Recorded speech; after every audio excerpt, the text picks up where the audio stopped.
Good evening, everyone. The Middlesex County School Board meeting will now come to order. Let us stand for the Pledge of Allegiance.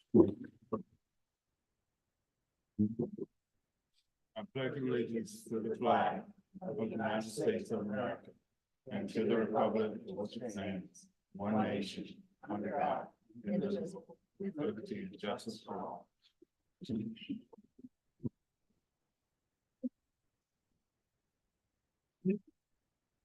We have any additions or corrections to the agenda? Yes, I move that we accept the additional budget and finance reports to move information item 10.1, Friends of Rappahannock, up on the agenda after the educational highlights.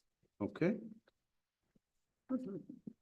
have a motion, have a second? I second. Moving properly second, all in favor? Aye. Motion is so carried. Okay, next we have public announcements.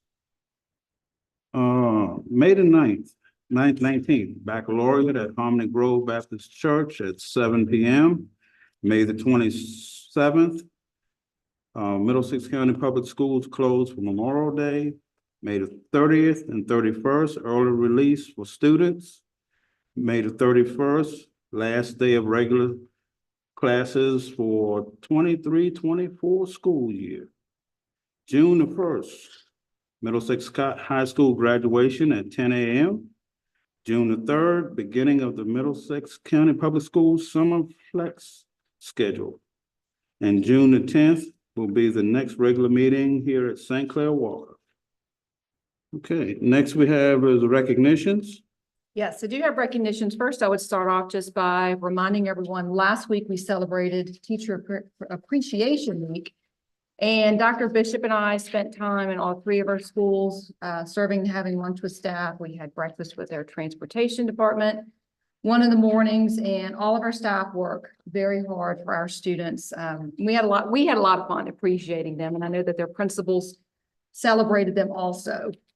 Last week, our schools also announced their Teacher of the Year, and we have invited them here this evening to be recognized. I'm going to ask Dr. Bishop to come down to the podium with me.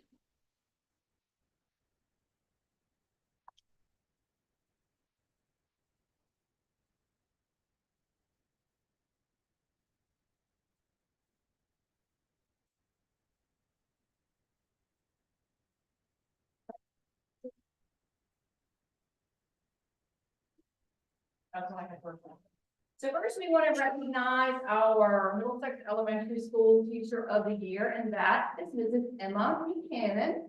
We're going to invite her down. Emma is a special education teacher at Middlesex Elementary School. She works with kindergarten and first grade students. And although she did not graduate from Middlesex, she spent most of her career in Middlesex County, or educational years in Middlesex County. So Emma, we are happy to celebrate you this evening. This is a banner for you to put in your classroom so that your kids will know every year that we are celebrating you as the Teacher of the Year for 23-24. So stay here with me.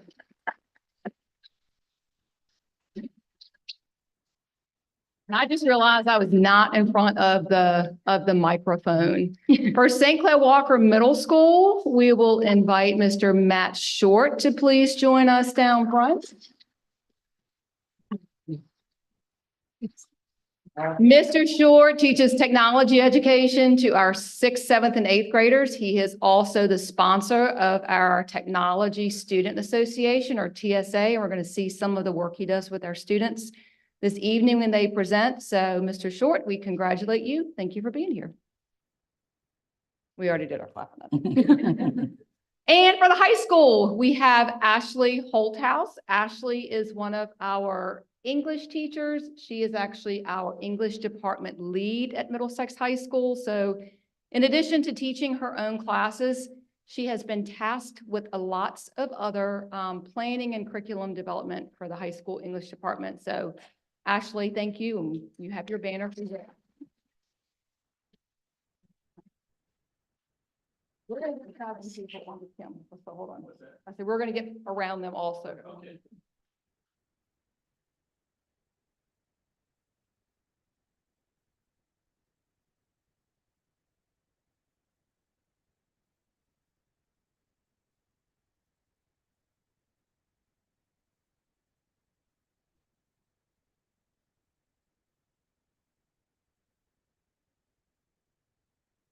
So in addition to recognizing our Teachers of the Year, with this being the last school board meeting for the school year, we want to recognize and thank our student representative, Candace Brown, if you will come down here also so we can get a picture of you. We have enjoyed you serving in a lot of roles this year, being a student at Middlesex High School and Rappahannock Community College and being a student athlete. And so I know she's probably disappointed that her game was canceled this evening, but it allowed her to be with us here tonight. And so we have something for you. We wish you the best of luck as you move to your next experience, which I understand is going to flight school to become a pilot. Wow. So we're excited for you and glad you represent Middlesex High School in the division.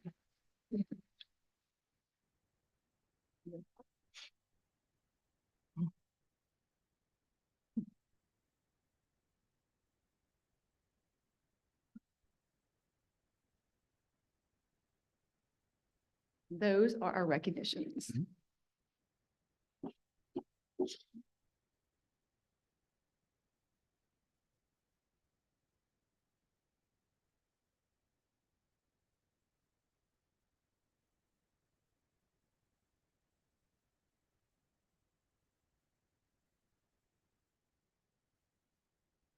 Right. Next, we'll have educational highlights. St. Clair Walker.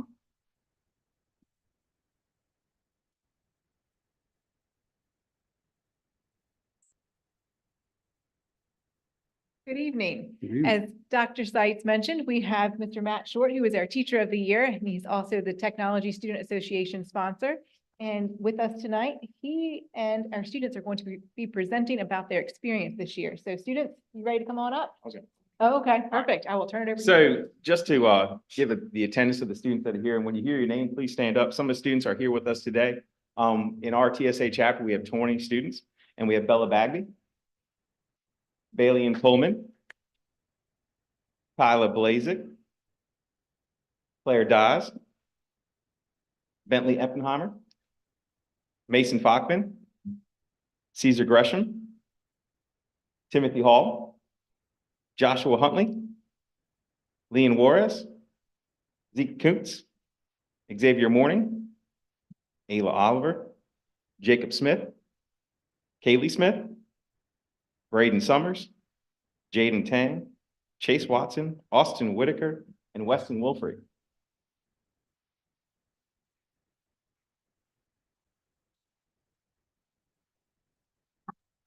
So in a bit, I'm going to call some of these students to come up and share some of their experiences with you all.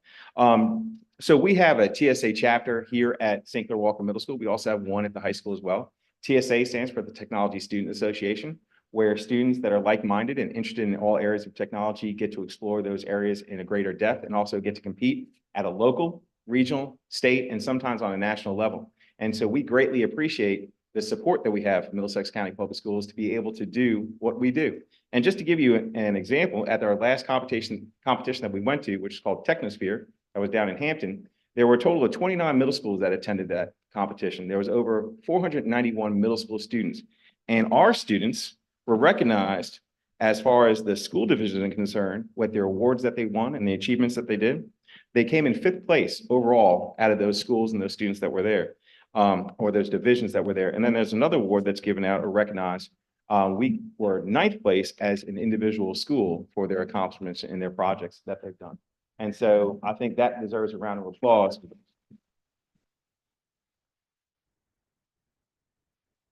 Because of what our students are doing. We're competing against the schools from what they call the South Central region, which is the Richmond area schools, also the Northern region, and schools from all over the state of Virginia that are competing at this competition.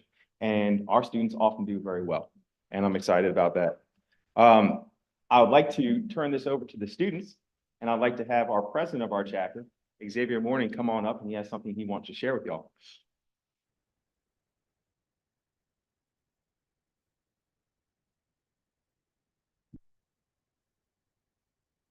All right, so I do have a thanks. Thank you. I know you're getting to hear that a lot today from us, but I genuinely mean it when I say that. Due to you helping our school, we are able to go on adventures, represent our school, make memories, and most importantly, learn new things within SCW TSA. Without you, I wouldn't be the chapter president that I am today, and I wouldn't have learned and met new people at SCW TSA. Because of your help, going on TSA competitions have shaped me into the competitive person I am today. I wouldn't have gone on competitions and learned the things I did. I wouldn't have learned how to debate properly or improve on speech saying skills like I am now. TSA has taught me to help me find passion within structural engineering, and because of your funding, I am capable to do it to the best of my ability due to the wonderful resources. I know that I'm reading from a paper, but I speak from my heart when I say thank you for everything you do for SCW TSA.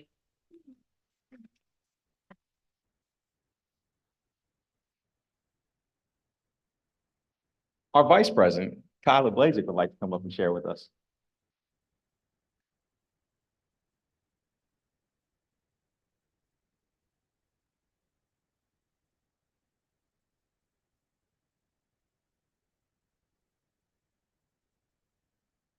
Good evening, everyone. My name is Kyle Blazik, and I would like to share my experience in TSA with you all. I started TSA in 6th grade. I was a new kid and I wanted to meet new people and learn new things. At the time, I didn't really know what I was getting myself into, but I'm so glad that I followed through with it. I have now been in TSA for 3 years and I have won several awards, and I am part of our school's TSA Executive Council. I'm the vice president of our council this year, and I have learned so many skills throughout my time being here. I want to thank you all for the memories and experiences I have had here, and I also want to give a special thank you to Mr. Short. I wouldn't be the person that I am today without you.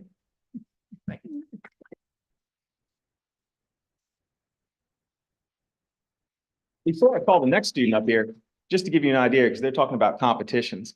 And so we have a chapter level competition here to determine who moves on to the next level of competition.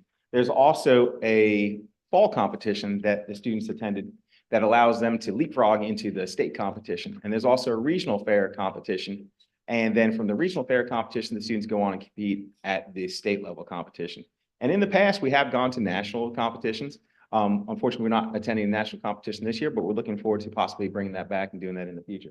Claire Dawes would like to come up and talk to y'all next. We're really excited for Claire. She placed first in the CO2 dragster event for the whole entire state. And that's an accomplishment.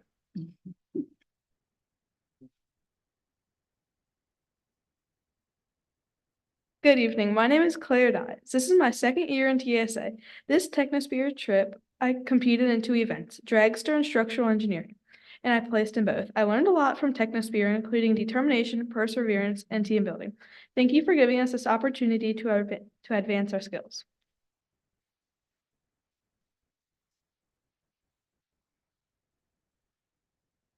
I think Jacob Smith would like to come up next.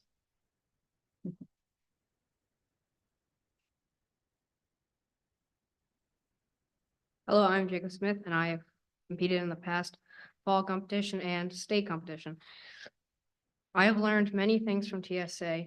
First, mostly because of mistakes I have made during this chapter year. Even though I'm a first year, I've still learned quite a bit and succeeded in many things. These things I have learned that I need to pay close attention and be self-sufficient on checking my stuff to make sure that I don't forget any important details of my competitions. That happened to me this year, and I will be proceeding to not do that next year. Thank you. All right, thank you.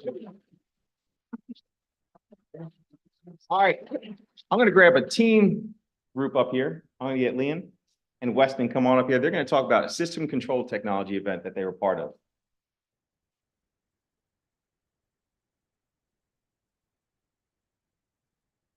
Good evening. My name is Leon Juarez.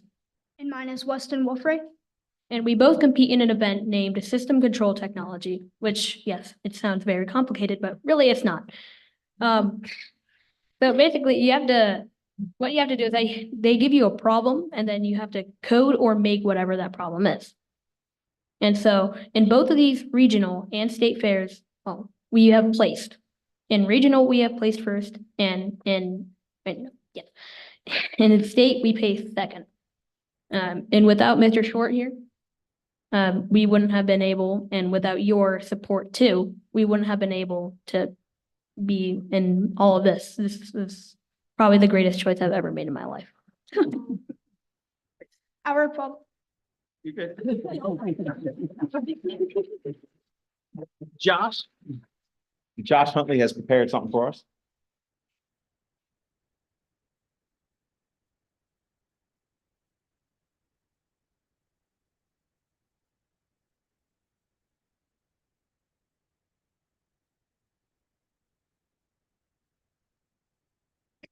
Good evening.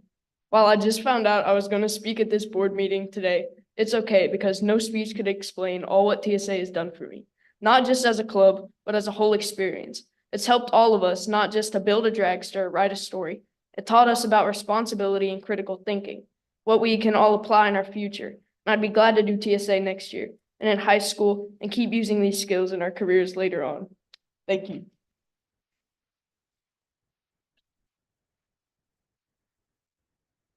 Bailey and Pullman would like to come up. She's our treasurer and she doesn't really know it just yet, but she wants to address one last final thing. And thank you for your time.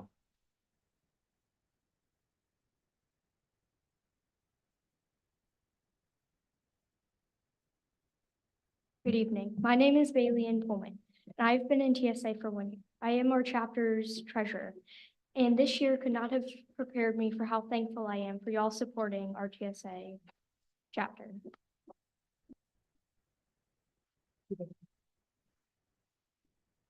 So the students prepared a little card to share with the school board as well as the school system itself. Thank you once again for supporting us so well. We really appreciate it. You make it possible for us to do these things that represent our school system. Thank you again.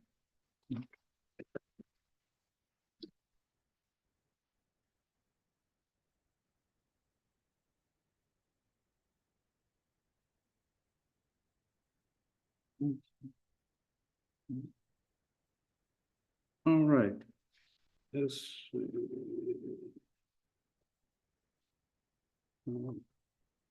right, next we have public comments. Oh, Friends of the Rappahannock, excuse me, I'm sorry.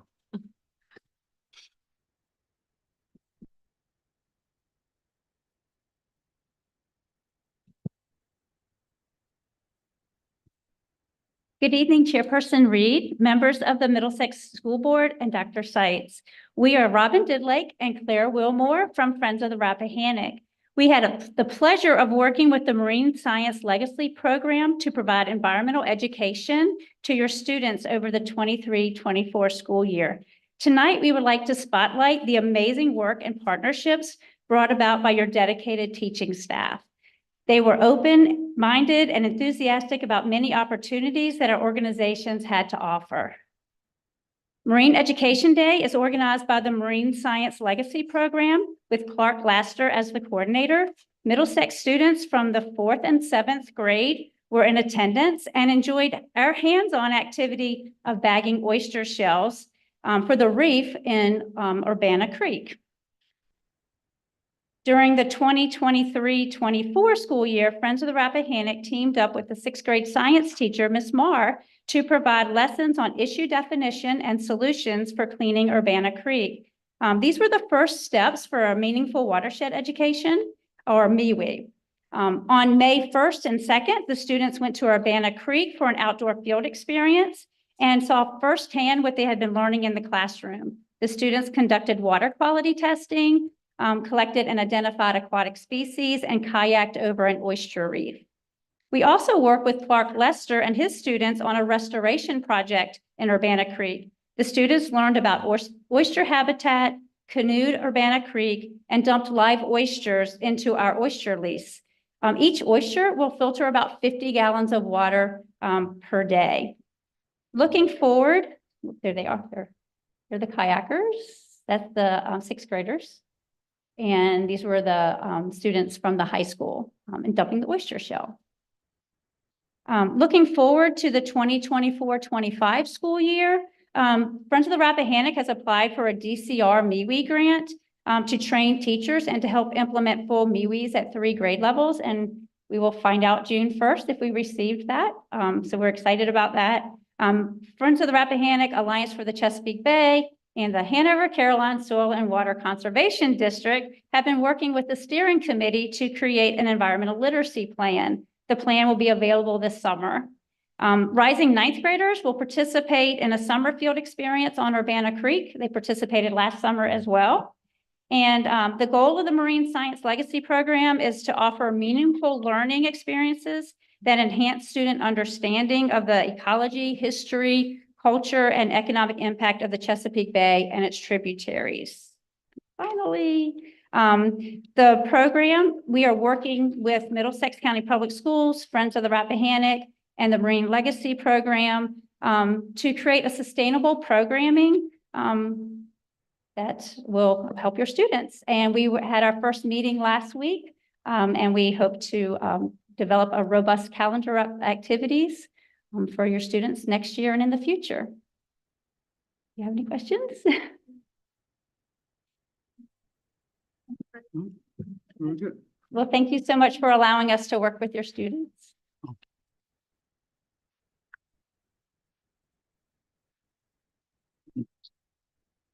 So this is a school night. So at this time, if any parents or kids would prefer to leave at this time, you're more than welcome to do so. Do your homework. How many dinner?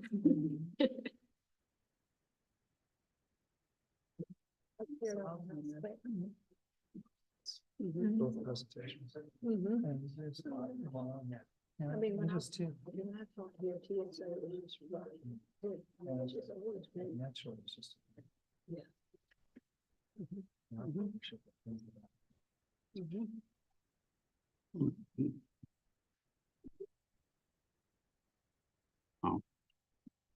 At this time, the floor will now be open for public comment. Ms. Kim? The floor is now open for public comment to residents of Middlesex County. Residents will state their name and magisterial district. As a reminder, speakers are allowed 3 minutes to address the school board with their comments. Dawn Moore. Curtis Williamson. Mary Lorenzino.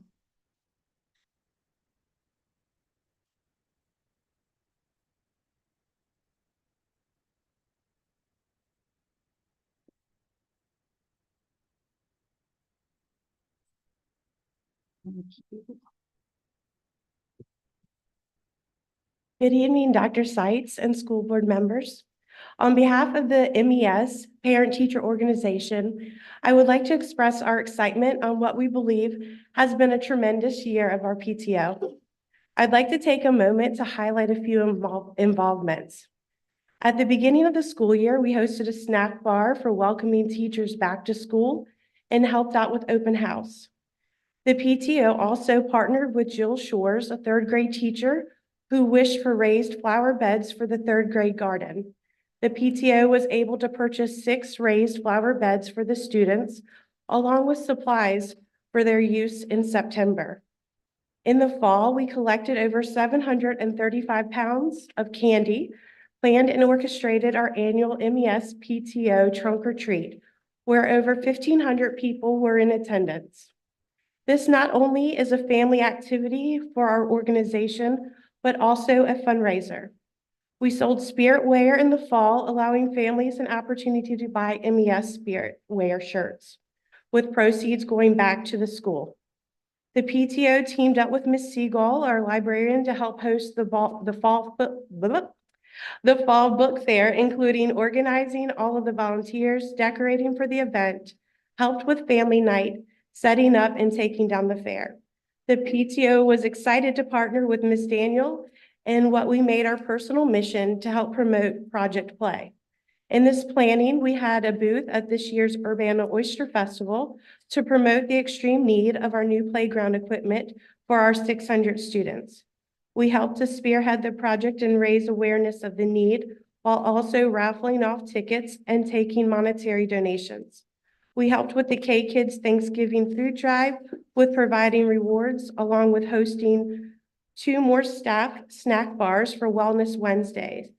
Before winter break, we hosted our candy cane gram fundraising, selling nearly 2,000 candy canes, provided hot chocolate and cookie treats for the whole school, and had a cookie bar set up for staff. The PTO hosted its Sweetheart Dance fundraiser for grades K through 5, which was a big hit, offering music, raffle, food, and photos. This spring, we again partnered with Ms. Siegel for the Spring Book Fair. In addition, we donated $300 for students to shop the fair.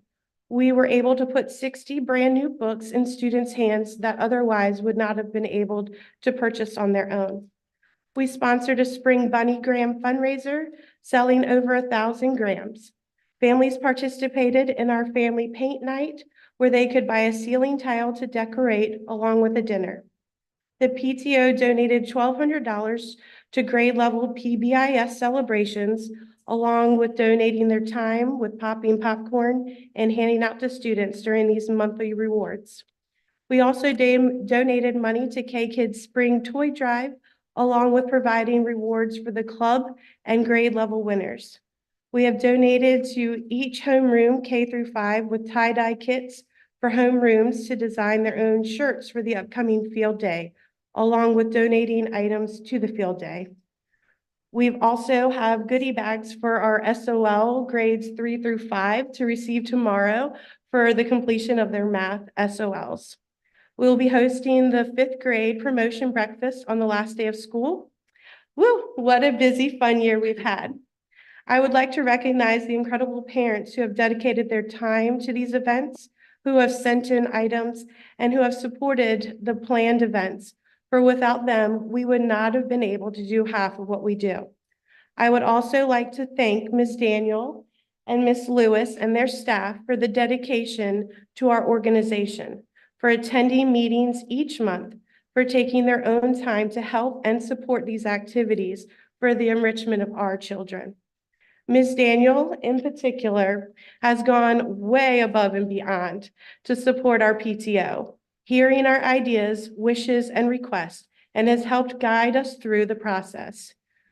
As we concluded our last meeting this afternoon, we are excited to pause and appreciate this past year and look forward to the coming back to a new playground and to new possibilities for our children. Thank you for your continued support. Sincerely, Mayor Lorenzino, I've been the president of the PTO this past year, so thank you.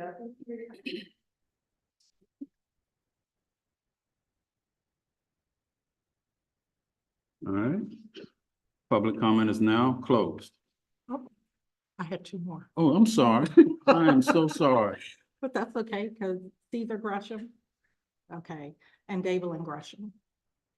Okay, Thank you. I'm sorry. No. Public comment is now closed. Okay, board members. Comments and reports. I serve on the Finance Committee in the Middlesex Foundation, and I do not have anything new to report this week. Okay. Dr. Burnett?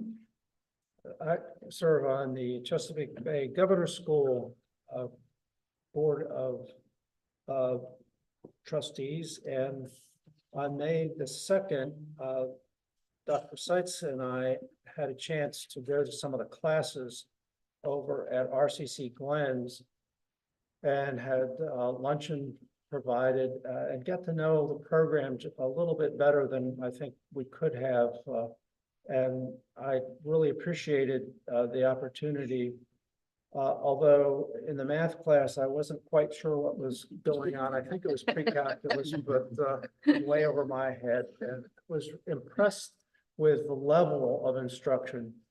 These are dual enrollment programs, and our kids that are part of that process can graduate with as much as 50 college credits. And so I think it's well worth the support that we provide those students as they pursue both their high school classes and college classes as well. I think the school construction committee that I serve on is making slow but very substantial progress in its goal to get a renovation going for the high school. And then on April the 23rd, thanks to my colleague, Mr. Kennedy, we toured Bridging Communities. And that's another excellent option for our students. They can sign up for classes in everything from diesel technology, EMS, HVAC, pharmacy tech, coding, just a lot of different things where they can find out if a career in one of these areas is something that is right for them or not.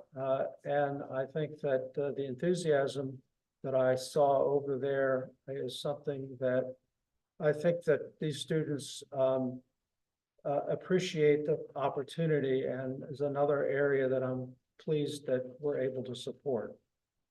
Thank you. Jenny? Okay, Dr. Seitz and I attended the regional special ed meeting in April, and it was the fastest meeting probably ever. But it looks like all the numbers and students and program is on track for next year, and it's fully staffed, so that's a very good thing. Yeah, I would agree. Some of those meetings can be very fast, It was fun. very fast.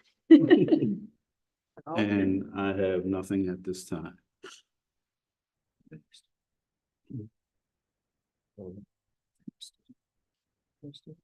Yes. And our students. I can just say that all of us students in the high school, we are all ready to get out, but we're working hard to make sure we got everything that we need to get done to be ready for them to be. And all of our seniors, we're excited.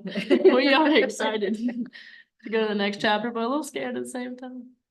Are you seeing the excitement, Ms. Fleet? Hey, no one's gotten in too much trouble lately. Have you seen that? Okay. All right, next we have is some action items. Title III, consortium application.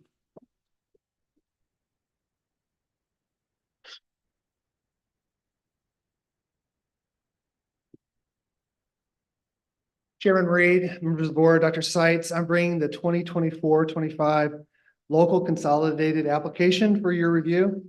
This Every Student Succeeds Act application refers to the single application that combines multiple funding requests and program proposals. The consolidated application includes Title I, which is providing all children significant opportunity to receive a fair and equitable and high-quality education and to close educational achievement gaps. Title II supports high-quality instruction by licensed teachers to improve student outcomes. Also to provide low-income and minority students greater access to effective teachers, principals, and other school leaders. Title IV, student support and academic enrichment. And Title V, which is rural school divisions serving concentrations of children from low-income families. Most of the federal funds covering staffing with some additional funding for parental involvement and outreach and other supplies, as well as for our children identified as homeless. So most of it covers staffing.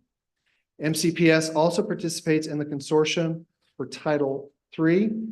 That's for students or for small divisions who receive less than 10,000. And we work with Virginia Tech as a fiscal agent in this consortium application.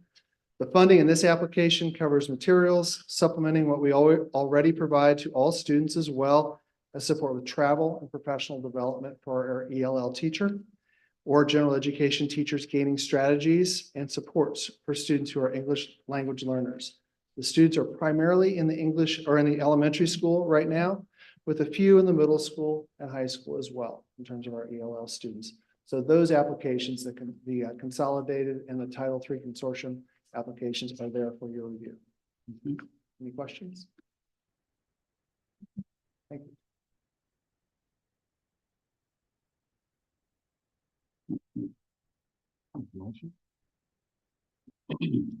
I move to approve the Title III Consortium application and the local consolidated application. A second? Moving properly second, question? All in favor? Aye. Motion is so carried. Next, we have policy review, second reading. Yes, so these policies are back with you this month for a second reading. There have not been changes since last month's meeting. There was one policy that was noted to be deleted, but the board did ask for the policy to remain, and that was FECBA, energy efficient construction. It was being deleted because it's not legally required, and so the policy will stay. It has just been amended to remove the legal reference to it. Everything else remains the same, so I bring you these policies for approval on second reading. Okay. Can I have a motion? So moved. Second. Moving properly second. Any question? All in favor? Aye. Motion is so carried. All right, next we have information items, instruction reports. Dr. Bishop. All right, summer is almost here, and teachers and students are ready to have some much rest. But we have many faculty and staff who are continuing with professional development. Just gonna let you know where many of our staff and teachers and leaders are going this summer. 12 teachers are revising the curriculum maps for math with other school divisions. We're partnering with Matthews and West Point, Essex, Lancaster. 7 staff are learning about small group instruction in the secondary English classes. 6 teachers are attending the Virginia Council for Teaching Math. 3 staff are attending the Department of Criminal Justice Services Safety Forum. 2 teachers are attending the Virginia High School Data Science, so they can teach data science next year at the high school. 9 teachers are training in the new curriculum for bookworms. And 15 more teachers are training asynchronously on this new curriculum. 9 teachers are attending the VDOE Literacy Math and the Literacy and Math Symposium. And 3 other leaders are learning how to support teachers using bookworms. So there is a lot going on this summer with staff just preparing for the next year. That's my instructional report. Thank you, sir. All right. Now the floor will be open once again for public comment. Ms. Kim? Dawn Moore.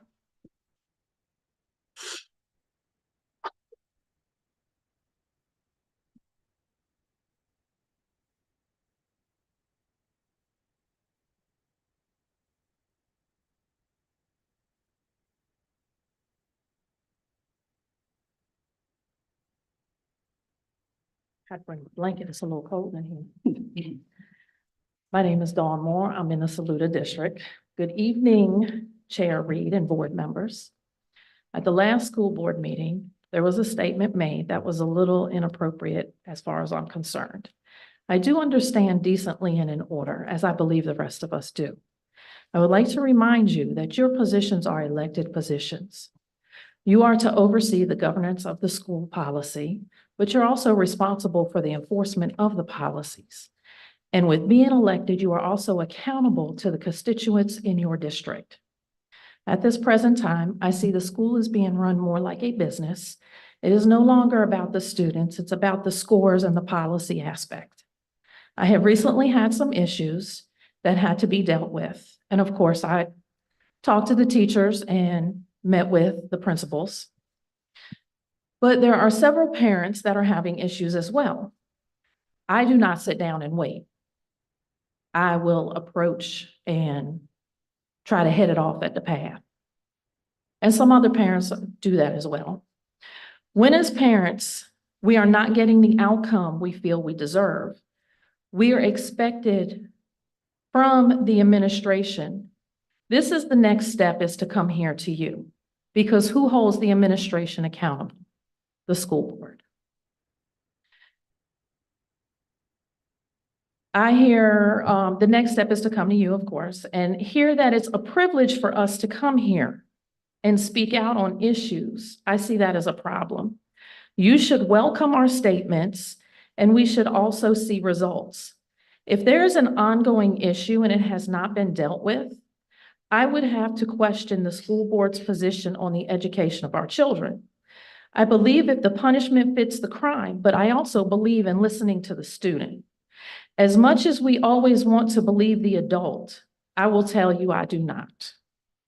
I will listen to what the adult has to say, but I also listen to my child, as most parents do. At times, the adult can be out of line, which makes the child react. And only the children are disciplined. When we have adults being the trigger, I would have to question the solution because there is training, and the training done should not be optional or who shows up. All training on diversity and inclusion should be mandatory. I also believe that it should be ongoing. We also need mental health training because children with issues should not be labeled as behavior problems. That is not the only way to deal with a child. I understand having to deal with parents. You will have the parents that are strong and don't want to hear what you have to say, but you do not have the relationship you are getting because there is no communication. So you're setting the child up for failure. Most of these children will be in the system for 13 years. And if they're in pre-K, it will be longer. I recommend developing that relationship. Stop treating us like we're a number, because last time I checked, we're not in prison, but it feels like it sometimes. Develop the relationship to make life for our students easier and more personable, because as the proverb says, it takes a village to raise a child.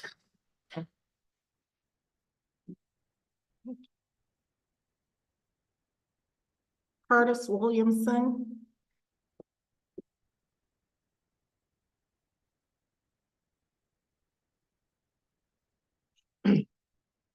Good evening, Curtis Williamson, your head basketball coach the last 2 years. It was a pleasure to coach all the kids, but I'm coming here as a parent tonight. My son is kicked out of school, and I understand that he had an issue. And it's something that I can't really express what he did. But he's kicked out of school for good. I just don't think the time fits the crime. Just don't think we should be kicking kids out that have a disability. I just don't think that's the answer. Don't think kicking them out who's already struggling in school and then kicking them out and not having interaction with the teachers or interaction with kids. I understand what this got there. I gotta have discipline on the basketball. We all gotta have discipline. I think we got to figure out how to keep these kids in. This is the time that we fix it, because when they get adults, we can't fix them and you're gonna be paying for it anyway. So my question to y'all is this generation is getting bombarded. I've never seen anything like it with so much negativity. But the problem is it's not shown as negative. So they don't know no better. You think about this. Back in the day, if any of us want to go smoke weed, we had to go see the weed man. You had to go sneak off. All they got to do is make a left out the drive and then make another left and it's right there. We're asking these kids to make adult decisions and not do and do the right thing. We want them to, you gotta have discipline, you gotta do the right thing, but they're still kids. Their minds, they don't have their mind, they're not gonna make the right decision. You gotta understand that, and to kick them out for the whole year, who's already struggling, and then you're gonna bring them back the next year, so behind, what you gonna do with them? What you gonna ask Ms. Fleet to do? I just don't think kicking kids out and getting rid of them is the answer, especially they got a disability that's never been in trouble, never. Being lazy and being tardy, Yeah, but the words what was said that they kicked him out because he's a threat to the school. If being lazy and being taught a threat, then half your students are threat to the school. I just think we gotta bring the kids back. Kicking them out and sending them to night school is not the answer. Especially kids that has never been in trouble. Now, I understand the situation. After a while, as a teacher, you got to protect the teachers. If it's been in trouble and it's selling, or you see them impacting other students, I got that. Our case, he was never impacting nobody but himself. Think we got to have some common sense. And like she said, don't run your place like a business. I want you to think about this before I leave. We played in the regional championship game. And that's why afterwards, it was a bad act. And one of the persons that was in the accident was actually a manager on my team. I got written up for not having something in place that was never in place to start with. I didn't care because I ain't got about 2 or 3 more games, but that's run as a business. Trying to find I fixed it. We wrote them up. That didn't fix it. Instead of trying to find who caused this, let's try to fix it. And she's exactly right. You got to bring the family back. And kicking the kid out of school is not the answer. Thank you. Cesar Gresham, Locust Hill.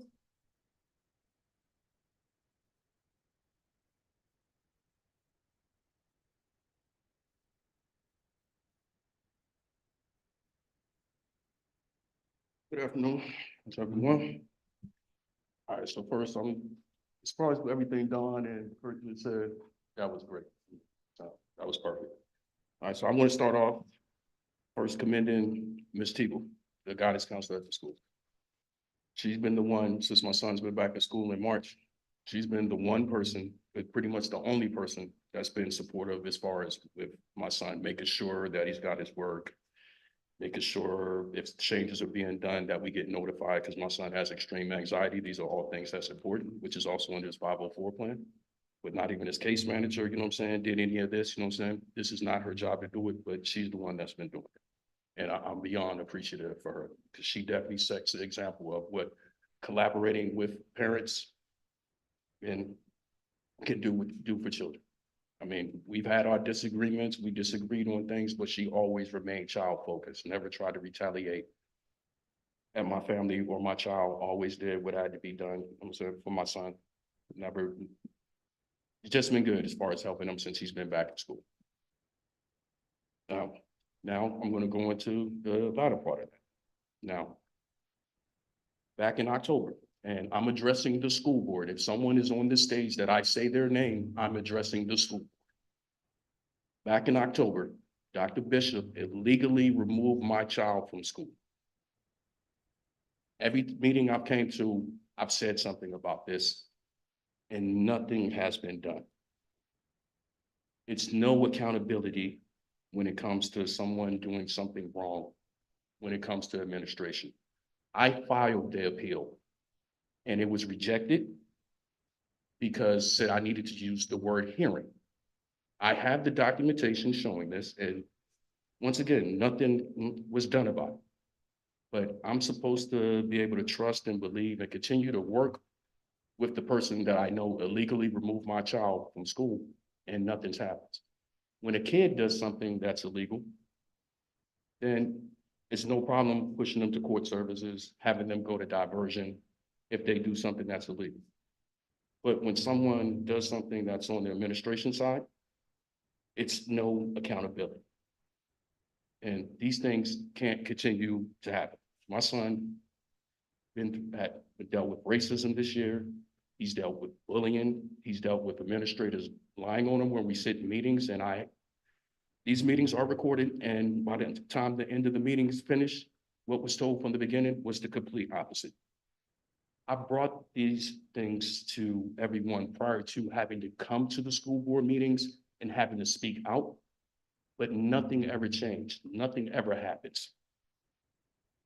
And this can't continue to happen. I have a 13-year-old child with a disability to where he doesn't feel safe in school at this point in time, where he doesn't want to go back to class because he doesn't feel safe and supported because the resources that we were promised that we're going to be given, they weren't given to us. And now everyone is saying it's because of testing, which testing wasn't required when the resource said they was going to be provided to me. So it's a lot of untruths that's being told. So my son is going into another school year next year. So hopefully we can work together and make sure he has the best school year going forward and that everyone will do what they're supposed to do, because we're not going to stand for the same things over again. I'm not going to stand for people sitting in meetings with me lying. I'm not going to stand for people sitting in the meetings, a 504 meeting where we're supposed to be setting up resources to get this child information in the end, because you don't like what someone says, you cross your arms, stand up and walk away and nothing gets done. I still haven't continued that 504 meeting yet, and that's over a month. It shouldn't take me to send emails for 3 weeks trying to schedule a meeting for math, and I don't get the meeting until I copy 2 members on the school board on the email. Then the next day I get a reply and I get the meeting set up. All these things are things that need to be looked into. You know what I'm saying? But my biggest concern is, how is my child allowed to be illegally removed from school using a statute that was not for his situation? And it still stands on this record. And no one wants to speak to me about it other than giving me excuses. None of this is okay. It's time for accountability. When kids do things illegal, y'all, the school system has no problem sending them to diversion and court services. So that's all I have to say. And I'm looking forward to not going through these things next year. And hopefully we can all work together and get this straightened out, but it needs to be accountability. And the biggest thing is my child was removed illegally from school back in October, and I have all the documentation. You guys have all the documentation that shows this, and it still stands. So when a child does something illegal, you want to remove them, send them to court services. So what do we do for the adults? Y'all have a great evening. Davelyn Gresham.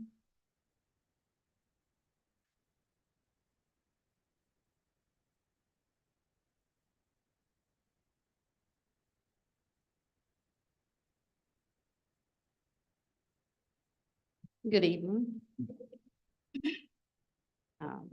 First off, I want to ask about the testing scores for Middlesex County. I know in October, we got some graphs showing us where the students were, and I want to follow up on that. I don't know if that'll be next month or the following month, but when it does come up, I want to see it the way it's presented to Middlesex County, broken out by the ethnicity and special education. So we'll see if there's progress being made. And one of the reasons why I have that concern is because a student was told by Dr. Bishop that he was behind 100% of the United States of America. Please listen to what I'm saying. 100% of the United States of America was ahead of him. He told this to a student with ADHD. Now, the numbers I looked at did not say that, but he disputed me on that fact. Now, you tell me, is that the way you want your assistant superintendent speaking to your youth? With a disability or without? Especially when it's not true. Let's think about that. For some reason, we expect our children to be respectful and honest, but then we want to treat them anyway and expect them to do what we say and not what we do. Where is the accountability in Middlesex County administration? Dr. Short, who was just here, was an excellent teacher. He did an excellent job with TSA. My grandson was a semifinalist. But because of the way he has been treated in middle school, he did not want to attend this year. We went last year. And he put in his information this year, and he was still a semifinalist without even attending. What are we doing to our children? Why are we treating our children like they're the enemy instead of our future? That's what I want to know. Because if you continue to live in Middlesex, if these children decide to live here, they're going to be where you are. Is this how you want to treat them? You know, all over the United States and some parts of the world, we're seeing students come back and shoot up the school. And what do you hear? They were mistreated. They were bullied. They were this. The administration did nothing. Is that what Middlesex wants to be? Because that's where you're headed. If you don't change the way you deal with your administration, if you don't make your staff accountable, just as you make the students accountable, then Middlesex is going to be in a terrible spot. I intend to live here until the good Lord takes me away. So I'm not going to accept this. So when the elections come around again, if you haven't made some changes, we'll be making them. Thank you.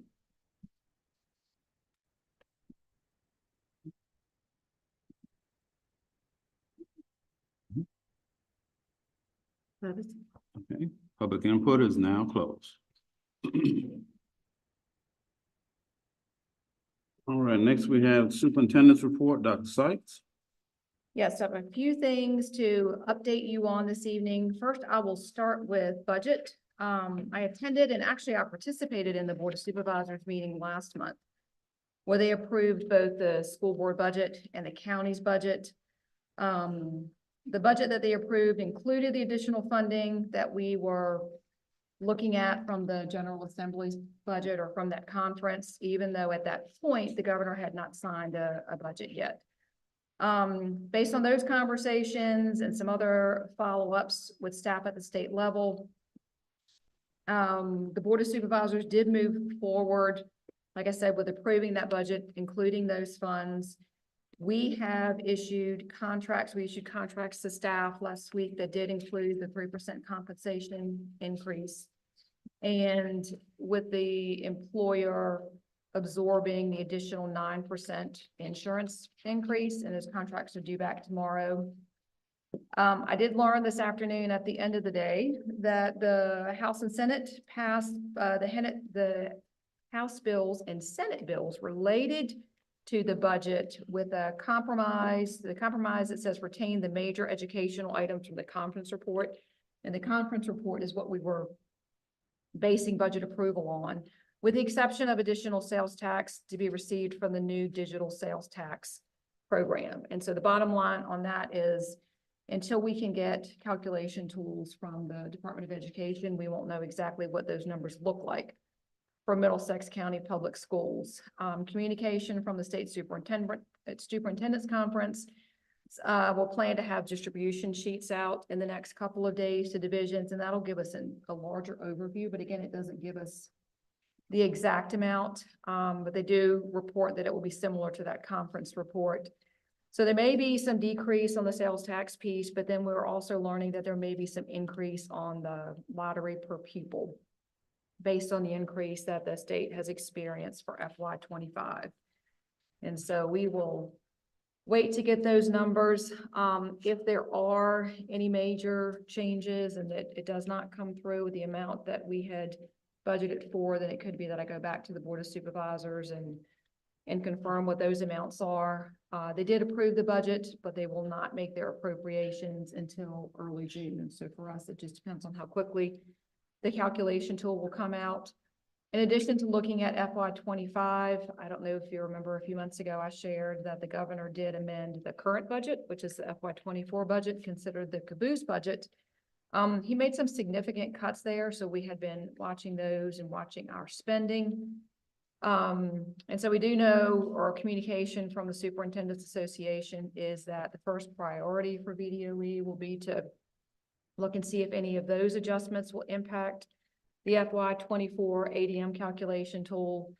And then they'll put that out. Unfortunately, it might not be until the first or second week of June, which is a little bit on the frustrating side since the budget ends on June 30th. And so Ms. Murray, I know you all know how diligent she is about keeping an eye on those things and wrapping up this fiscal year for us. So more final details to come on that. The parking lot, we are happy to say, and if you've been by the elementary school, you will see that that is well underway. I think as soon as we had our contract signed, they started that.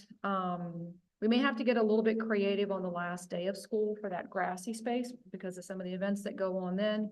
It may be that we need to use the additional grassy area in front of the bus loop. But it could be that the contractor is able to provide a space that we can use in that parking area. So we'll certainly play that by ear and work on that as we get to the last day of school, but we are excited to see that construction begin. A couple of other opportunities that our students will experience for some of our gifted students. We have a 5th grade student who was accepted to the summer enrichment experience at Virginia Tech, which is a gifted education camp for rural gifted students. We have 2 elementary students who were accepted to Jacob's Ladder, which is an enrichment program for gifted students. That would bring our total number of Middlesex County Public School students in Jacob's Ladder participating in it's a 4-year program, and that'll bring the number of our students up to 6. We have 3 students who were accepted and will be attending William and Mary's Camp Launch, which is a camp geared towards low socioeconomic gifted students. And we will have 13 students attending the Middle Peninsula Summer Regionals Governor School this year, and one of our teachers, Maddie Duke, who's an elementary school teacher, will also be teaching. We're excited for that summer program to be up and running again, as it took quite a bit of a hiatus during the COVID years. Also at Middlesex High School, we had a health science simulation. We had 27 students who had expressed their interest in the medical careers. And so RCC came and they attended a RCC health science simulation where these students learned how health professionals act in medical emergencies, along with the roles that they play in those situations. They also learned some information about educational opportunities and grants and other resources to pursue any of the passions that they may have in those fields. As we shared a little bit, our seniors are excited. We have 13 days remaining in this school year. And I know that you have been provided a list of events that go on during our daytime hours and into our evening hours. We'll be quite busy until graduation on June 1st. And then lastly, Dr. Bishop and I are finalizing the details of our administrative retreat. And that's with our administrators, our directors, and our specialists. And that takes place right after we graduate the class of 2024 that'll be on June 5th and 6th. And so we'll be reviewing our strategic plan, analyzing data from this year, and identifying focuses for the next year. It's my report for this evening. Any old business? Any new business? Okay. Hearing none. And pursuant to the Code of Virginia, the board will go into closed session to discuss personnel matters, student matters, and legal matters. May I have a motion to go into closed session? So moved. So moved. Second. Moving proper second, all in favor? We are now going into closed session.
All right.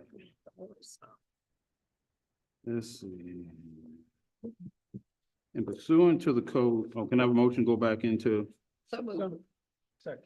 Properly, okay. In pursuant to the Code of Virginia, the board discuss personnel matters, student matters, and legal matters during closed sessions. Matters discussed in closed sessions have been added to the consent agenda and other parts of the agenda as action item and information item. Board members, please respond that only lawful matters were discussed in closed session. Board members respond by roll call vote, please. Dr. Burnett, Yes. Mrs. McMurtry, Yes. Mr. Reed, Yes. and Ms. Robbins. Yes. Okay. Can I have a motion on the consent agenda? So moved. Second. Moving properly second in question. All in favor? Motion is so carried. Can I have a motion to adjourn? Second. All in favor? Aye. No questions. Oh, got it.